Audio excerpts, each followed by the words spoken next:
Hi, Smilka. Nice to see you again. It's a great pleasure for me having you in our class. And before to start this interview and your participation with our students, I want to ask you if it's possible that you share a little bit more about you and also about your business and what is the purpose of it. But please feel free to start with your presentation. Thank you for having me on your class. Hello to you and to your students. I'm Smilka Janeska. I'm from Skopje, Macedonia, a small Balkan country. And we met with Fernando in the summer 2018 on a training class in Tokyo, Japan. There have been some changes in between, so I have some news to tell to Fernando also during this session. I am professor of marketing, business and e-government at the Faculty of Computer Science and Information Technology in Skopje. And 10 years ago I started my business. A friend of mine invited me to become a partner in a digital marketing agency. So about 9 or 10 years I work in that field. But last year, year and a half, I started another business with 4 other partners. They are my colleagues from the university days. And they went to 20 or 30 years ago, they went to live in Netherlands. So we gathered again, and 1 year ago we started a business in IT sector. We have employees here in Skopje, and we are specialized in Salesforce. Salesforce, I guess you have heard about it. It is the largest CRM software and platform provider in the world, and the demand for Salesforce engineers is huge in the world and in Europe also. So the idea of this second business of mine is that we provide engineers from Macedonia that can work remotely for the big companies around the world. We became certified partner of Salesforce, and we made an agreement with them. So in their large projects, our people are becoming part of their global teams. So that's the beginning of the news. Wow, that's great. And just a random question: how's the participation of Salesforce as CRM in Europe right now? Is it start to expanding or still in baby steps? It is expanding hugely, especially in the west part, the richest part of Europe. Mm-hmm. Eastern Europe and Macedonia are lagging behind, but the Salesforce is growing. The company Salesforce is growing at 20% annually, and it is yes. A huge growth when you have a revenue of about $13 billion a year. Yeah. So sure. Yes. And about my first business, I should may I explain a little bit more? For sure. In 2012, when a family friend invited me to become a part of a digital marketing agency, it was the future of marketing, and it is still the future of marketing. And we were expecting huge growth in Macedonia because only 4 or 5% of the total marketing budget was in digital marketing, but this growth never happened. Still, the digital marketing part of the marketing budget is very small, and the total marketing budget in Macedonia is declining instead of growing.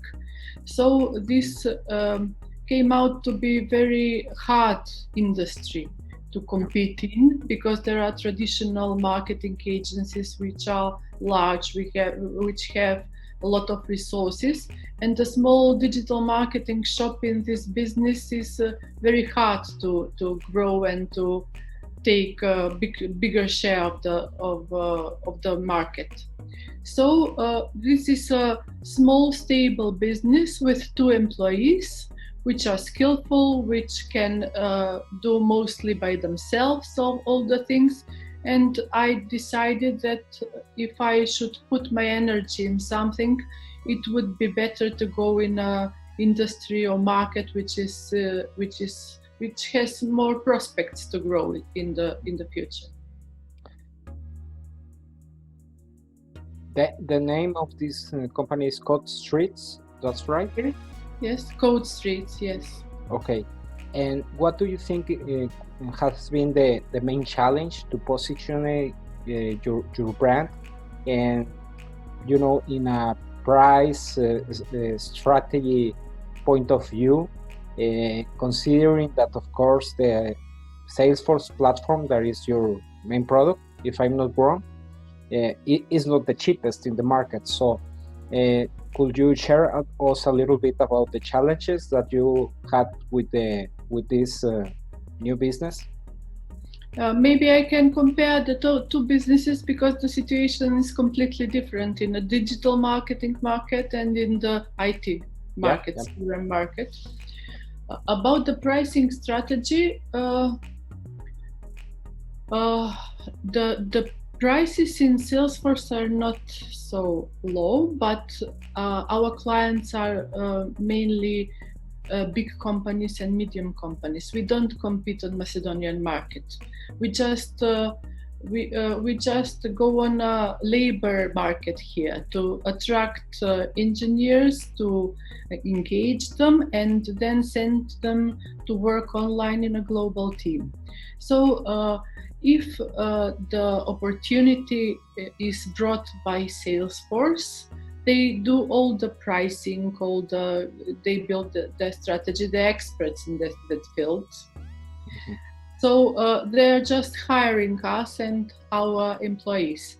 In the future, our strategy is to become a hub for Salesforce. We work Salesforce exclusively, not other technology, not other provider. And our goal, our vision is to be a hub for Eastern Europe. Okay. So we can sell Salesforce products, and we can form prices and something, and etc. And about media solutions, about media solutions, mm-hmm. The pricing strategy is pretty simple there, because we provide services in the field of Google advertising, AdWords, Google Display Network, and we place our customers' advertisements on Google, and we put a little bit of profit margin above the Google prices. It is also with Facebook. We do Facebook. We run Facebook campaigns, and we write Facebook content. And there is there is a price in Macedonia which is put by almost every digital marketing shop. So we can't compete. We don't have any competitive advantages to put higher prices than the others, but we try to offer as much services as we can. Yeah, for sure. And when you mentioned that the goal of your company is to be a reliable partner of Salesforce in Eastern Europe, which is your scope? Just the former Yugoslavian countries, or is a bigger scope? It is a bigger scope. Southeastern Europe, not just Balkan countries. Okay. Because Salesforce is not present enough in any of them, of southeastern countries, and there has been a shift in the business model of the big software companies, including Salesforce. They used to offshore their services to Asian countries, to China, to India, but lately they are migrating to nearshore. That's a new term I've heard. Nearshore is in the countries of Eastern Europe. The culture is more similar, the languages are more similar, the people, the engineers are also well educated, but it is easier for them to cooperate with similar culture people. Yeah, for sure. And I think that also there is the advantage of the price cost, because to hire a very good engineer in Eastern Europe is very cheap in comparison with Western Europe or even with the United States. So you have an advantage in that way. Yes, of course. Our whole business model is based on that. Okay. Because maybe they are twice as expensive as we are in Macedonia, maybe 3 times. So there is a large profit margin for them and also a little bit for us. Yeah, for sure. And which is your main business? The discovery and the launching of the usage of the platform, or the whole strategy about maintenance and how to improve the performance of the usage of Salesforce? We are a very young company. We are alive for a year and a month. So we specialize first in installing and adapting the platform for the specific client, because the Salesforce platform is well known that is very complex and doesn't need any development of new software. You can install it just by clicking and setting the parameters of the platform. So the first thing is to understand the client's business and to understand which are the processes he wants to put on Salesforce, then to install it. And there is a maintenance after that, but it doesn't need a much of maintenance because it is a very robust, very stable platform and quality one. Yeah, for sure. And about competition, do you have defined your competitors? Maybe not in the Salesforce platform, but in another CRM implementations. Do you have competitors defined as a business strategy from your side?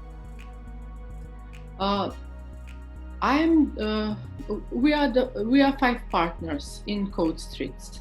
I'm living in Skopje, Macedonia, and 4 other partners are living in Amsterdam, Netherlands. So I am responsible for attracting engineers. I'm responsible for the supply side, and they are responsible for the market, their marketing and their selling. We had one very big project with Salesforce. We were setting up the Salesforce platform for the Tesco Mobile company, and the project lasted for 4 or 5 months. And the sales and marketing is on their side. My main competitors are all IT companies in Macedonia, because I compete for engineers, and there are small number of Salesforce certified engineers in Macedonia, maybe less than 10 or something like that. So we decided to open a Salesforce Academy and to teach engineers that are specialized for other software platforms, to teach them Salesforce. and the second one is running right now. We started last week, and we asked them, since you are sitting at home in these pandemic times, why don't you do something which is useful for you and for your career? So we have a group now, and we are teaching them how to become certified administrators in Salesforce. Wow, it's nice.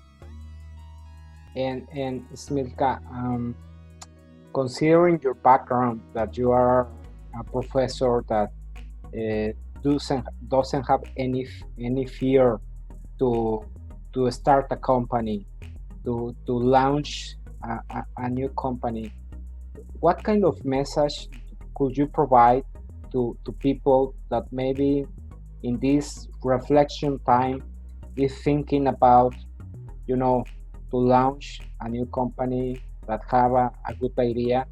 So please share us your experience and your advice about it.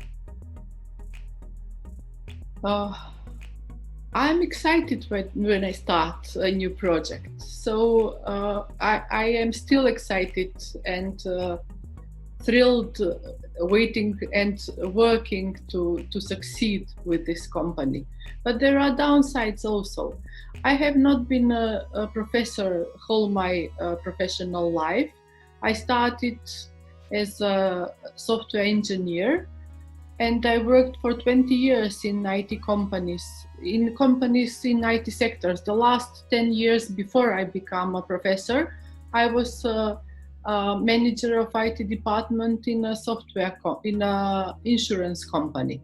So I love my work as a professor, but I miss the excitement of doing business if I work only as a professor. Since I'm used to multitasking, I was doing my master's degree, my PhD degree while I was working in an insurance company. I can do it vice versa now, teaching as a professor and doing a business. I have experienced the downside of running your own business while working with the marketing agency, with the digital marketing agency, which is called Media Solutions. I don't know if I have mentioned the name. Okay. Because I was a manager, executive manager of Media Solutions, the sales were my duty, the sales of the company. And I was not very successful with doing sales. I have never had experience in sales, and the digital marketing market was not growing as we expected, and it was a pretty hard situation, and I took it very personally. I was deeply insatisfied with me, because when you run a business, you don't depend on yourself only.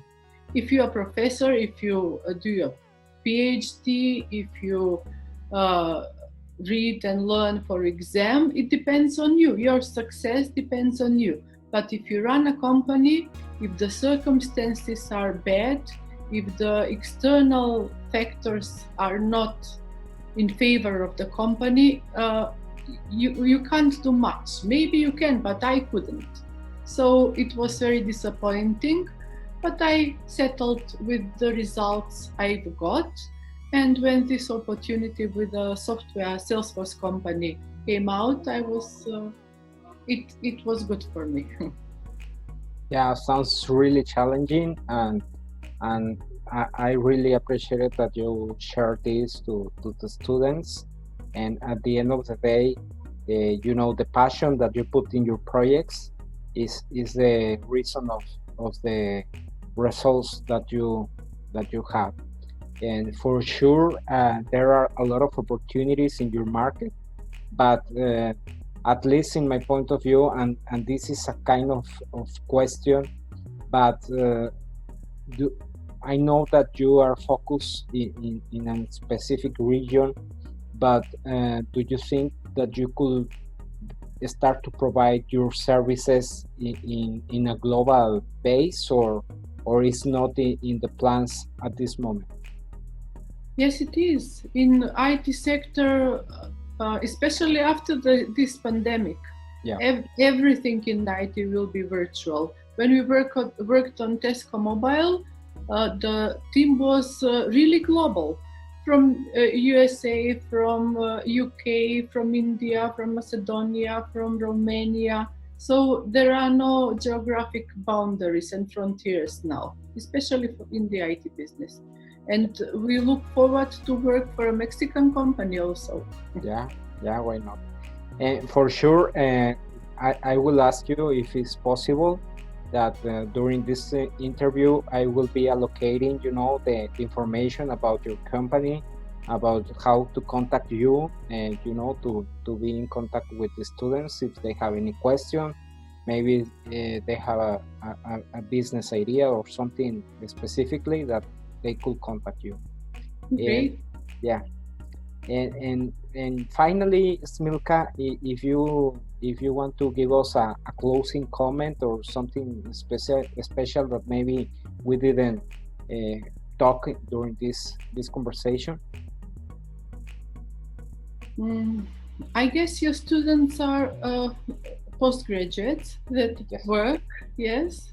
Yes. And I think that their decision to enroll in a postgraduate program or course is a very good decision, because it shows that they are prone to develop themselves, to be better professionals and be better persons, and that's the way to go. That's the way I started, and I found myself enjoying in doing research for my master and PhD degree, and then enjoying being professor and communicating. So it is exciting, and I think that it is good thing that have decided to do what they do now with you.